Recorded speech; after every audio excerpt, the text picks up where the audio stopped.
আছে কোনো অস্ত্র এই আত্মাকে ছেদন করতে পারে না, অগ্নি দহন করতে পারে না, জল একে আর্দ্র করতে পারে না, বায়ু শুষ্ক করতে পারে না। এই আত্মা অছেদ্য, অধার্য, অক্লেদ, অশোষণীয়।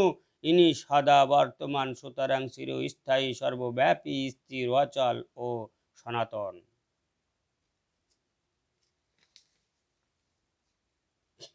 আত্মা প্রত্যক্ষ গোচর নন, এর মূর্তি নেই, তাই মন একে চিন্তা করতে পারে না। একে বলা হয় নিরাকার শূন্য, এর কোনো বিকার নেই। আত্মাকে এইভাবে জেনে তুমি শোক ত্যাগ করো। আত্মাকে জানার পর শোক অসঙ্গত। আর যদি তুমি মনে করো আত্মা প্রত্যেক দেহের জন্মের সঙ্গে সঙ্গে জন্ম এবং প্রত্যেক দেহের বিনাশের সঙ্গে সঙ্গে মৃত্যুবরণ করেন, তা হলেও হে মহাবীর, তোমার এর জন্য শোক করা অসঙ্গত।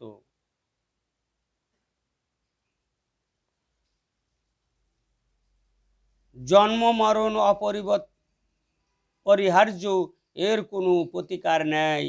যে জন্মে তার মরণ নিশ্চিত, আবার যে মরবে কৃতকর্ম অনুযায়ী তারও জন্ম নিশ্চিত। সুতরাং যা অসম্ভবী সে বিষয়ে শোকার্ত হওয়া অনুচিত। হে অর্জুন, জীবগণ আদিত্য, অব্যক্ত, মধ্য ব্যক্ত, আবার বিনাশের অব্যক্ত, তাতে আবার কিসের শোক?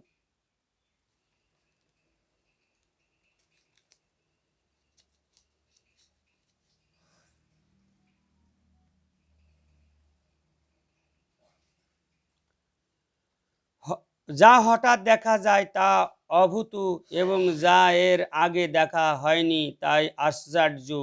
যেমন স্বপ্ন, মায়া, ইন্দ্রজাল প্রভৃতি। কেউ আত্মাকে আচার্য রূপী অর্থাৎ অদ্ভুত রূপী দেখেন, উপলব্ধি করেন।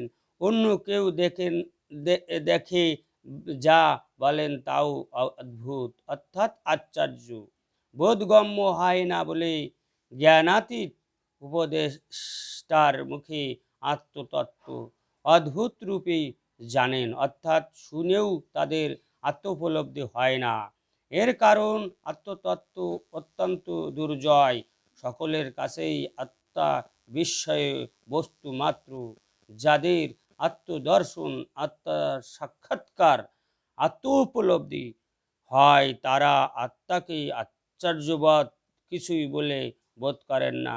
কেউ বা একে আচার্যবাদ কিছুই বলে বর্ণনা করেন না। আবার কেউ কেউ জানেন আত্মা আচার্য, কিন্তু এদের সকলের কাছেই আত্মা এক পরম বিস্ময়। আত্মার প্রকৃত স্বরূপ কেউ জানে না। বিজ্ঞ ব্যক্তিরাও যেন শোকে অভিভূত হন, আর কারণ আত্মজ্ঞানের অভাব। হে অর্জুন, প্রাণীগণের দেহে অবস্থিত আত্মা সর্বদাই অবদ্ধ, তাই কোনো প্রাণীর দেহ নাশের তোমার শোক করার উচিত নয়।